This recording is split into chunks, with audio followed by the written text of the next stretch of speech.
सास का मायका प्रेम। रिद्धि की सास को हर वक्त अपने मायके का गाना गाने की आदत थी। अरे बस करना माँ, मामा का ये किस्सा तो 50 बार पहले भी सुना चुकी है। अरे हाँ, तो क्यों ना बताऊं।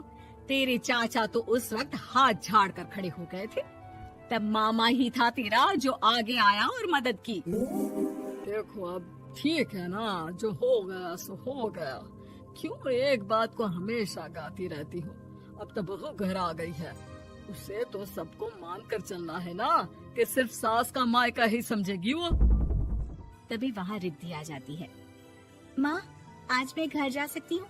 माँ को मेरी बहुत याद आ रही है। शादी के बाद एक बार भी नहीं गई। हाँ तो कौन जाता है।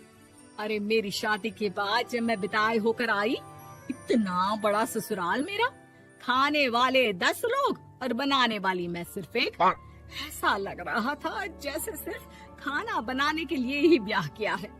वो तो मेरा भाई था, गांव से एक काम करने वाली चाची को भेज दिया जो मेरा हाथ पटाती थी, और उसको पैसा, खाना, कपड़ा, रहने के लिए कमरा, वो सब किसने दिया था? तुम्हारे भाई ने। ये मामला रोज का था। ससुर भी जब गुस्सा होते तो वो सारी बात कह देते जो उनके मन में इतने समय से चल रही थी। मेरा भाई, भाभी, भतीजा, भतीजी सब छुड़वा दिया। मैंने जीवन भर सिर्फ तुम्हारे परिवार वालों से निभाया, लेकिन अब भी चैन नहीं है तुमको। बहू के सामने सास को लगा कि उसकी बेइज्जती हो रही है। अब सुन बहू, अपने कमरे में जा, कहीं नहीं जाना मायके वायके। घर का काम कौन करेगा? पड़ोसन। बहू समझ जाती है मामला गर्म चल रहा है। कमरे में जाने में ही भलाई है। कमरे में क्या है? तुम्हारी माँ हर वक्त चिक चिक चिक करती रहती है। कल ताई मिली थी तुम्हारी मुझे, लेकिन मजाल है सासू माँ की उन्होंने एक बुराई की हो, लेकिन सासू माँ हाँ, जब देखो तब ससुराल के लोगों की बुराई करती रहती है। बेचारे पापा जी कितना मिस करते हैं अपने घर वालों को।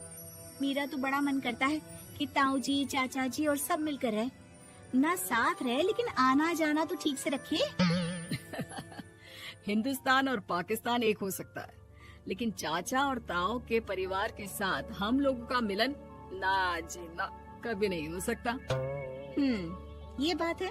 देखिए, मेरे साथ ना ज्यादा चैलेंज मत करिएगा। ऐसा कोई काम नहीं है जो मैं नहीं कर सकती। ससुर जी जो कि बहू की बात सुन रहे थे सामने आ जाते हैं। अरे बेटा, तू ये कर सकती है तो प्लीज मेरा परिवार किसी तरह मुझसे मिलवा दे। सारी जवानी तो मैंने किसी तरह काट ली, लेकिन जीवन के इस पड़ाव पर बहुत याद आती है मेरे परिवार की। हाँ हाँ पिताजी, आप चिंता मत करिए, बस मेरा साथ देते रहिए आप दोनों। फिर देखिए कैसे माँ जी भी ठीक हो जाएंगी और पूरा परिवार भी एक हो जाएगा। थोड़ी देर बाद बहू सामान लेकर घर से निकल रही होती है कि मना किया था ना तुझे मायके जाने के लिए, फिर क्यों जा रही है? बहू कुछ कहती इससे पहले ही बेटा बोलने लगता है। क्या है माँ, वो घर जा रही है। वैसे भी उसके माता पिता ने मुझे 10 लाख दिए तब जाकर मेरा काम शुरू हो पाया, वरना तूने मेरे लिए किया क्या है? अरे वाह बेटा, बचपन से पढ़ाया लिखाया, तेरे दुख दर्द में जगी, और आज वो लोग तुझे सही लग रहे हैं। और फिर ससुराल में लड़की खुश रहे, ये तो मायके वालों के जीवन भर की जिम्मेदारी रहती है। तो ये तुमको भी तो सोचना था ना।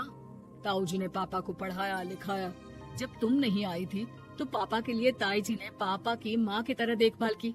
अब बोलिए। अरे तू कुछ नहीं जानता बेटा, तेरे पापा को सब पता है, तभी वो उन लोगों से वास्ता नहीं रखते। मैं उन लोगों को जानता हूँ, लेकिन मैं तुम्हें नहीं जानता कि तुम्हारे मन के लायक काम नहीं हुआ तो तुम घर की शांति बर्बाद कर दोगी। सास जोर जोर से चिल्लाने लगती है। तभी वहाँ सास का भाई आ जाता है। अरे क्यों आप लोग मेरी बहन को परेशान करते रहते हैं? पहले ये जीजा कम थे, जब बहू भी आ गई। बहन, मैंने तो 30 साल पहले ही बोला था, अपना हिस्सा ले और छोड़ इन लोगों को, चल अपने साथ। बहू समझ जाती है कि मामा ससुर की नजर किस पर है। देखा, तुम लोग मुझे अकेला मत समझना, मेरा भाई खड़ा है आज भी मेरे लिए। बहू मायके जाती है और आते वक्त साथ में एक नौकरानी ले आती है। अरे बहू, कुछ खाने को दे दे। अरे आंटी, क्यों भाभी को परेशान करती रहती हो? उनके भाई ने मुझे जिम्मेदारी दी है, किसी भी चीज की परेशानी नहीं होनी चाहिए भाभी को। जो चाहिए मुझे बोलने का। आय हाय, बहू के मायके वालों का इतना दखल। ये मेरा घर है, कोई कल का आए इसे पूरा कैप्चर कर ले, ये बर्दाश्त नहीं होगा मुझसे। क्या हो गया सासू माँ? क्यों सुबह सुबह चिल्ला रही हैं? चमेली, ओ चमेली, क्या कहा था मेरे भाई ने तुझे? अरे दीदी बहुत तेज है आपकी सासू माँ। मैंने तो बोला कुछ चाहिए तो मांग लो मुझसे। अरे निकल यहाँ से, घर को रेलवे स्टेशन बना रखा है, जो देखो वो घुमा जा रहा है यहाँ से वहाँ। ये कहीं नहीं जाएगी। ये जाएगी तो घर का काम कौन करेगा? मैं। हाँ, और क्या करती है बहुएं?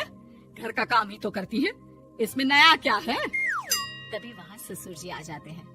हाँ, तो यही बात तो तुम्हें भी समझनी चाहिए थी ना। आज बहू के मायके से नौकर आ गया तो तुम्हें बुरा लग रहा है? अरे तो उस वक्त गर्मा गर्म खाना तो सबने खाया ना। ऐसा तो नहीं है कि मेरे मायके का नौकर था तो सिर्फ मेरे लिए बनाता था। अरे निकालो इसे, फिलहाल बाद में बात करती हूँ। सास का गुस्सा जोर से नौकरानी पर फूटता है। तभी वहाँ बेटा सामान के साथ आकर खड़ा हो जाता है। चलो रिद्धि, तुम ठीक बोलती हो। मेरी माँ को तो हम लोगों की कोई फिक्र है ही नहीं, ये तो सारा दिन सिर्फ अपने बारे में सोचती है। और देखिए, मैं अब से कह रही हूँ कि अब से इस घर की तरफ आपको देखना भी नहीं है। नहीं आना आज के बाद इन लोगों से मिलने। हाँ हाँ, बस कभी कभी दिन में 2 बार मिलने आ जाओ। नहीं, बिल्कुल नहीं। ससुर झूठा नाटक करते हुए। मेरी बीवी ने मुझे मेरे ही परिवार से दूर कर दिया, आज बहू मेरा इकलौता बेटा दूर कर रही है। हाय, कैसे जीऊंगा मैं?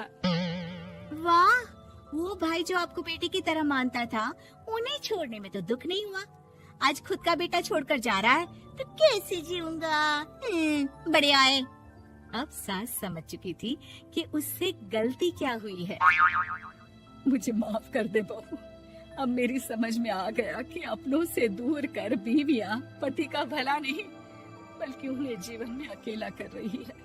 मुझे माफ कर दे, मैं अब सबसे माफी मांग लूंगी। ससुर जी दूर से बहू को थम्स अप दिखाते हैं।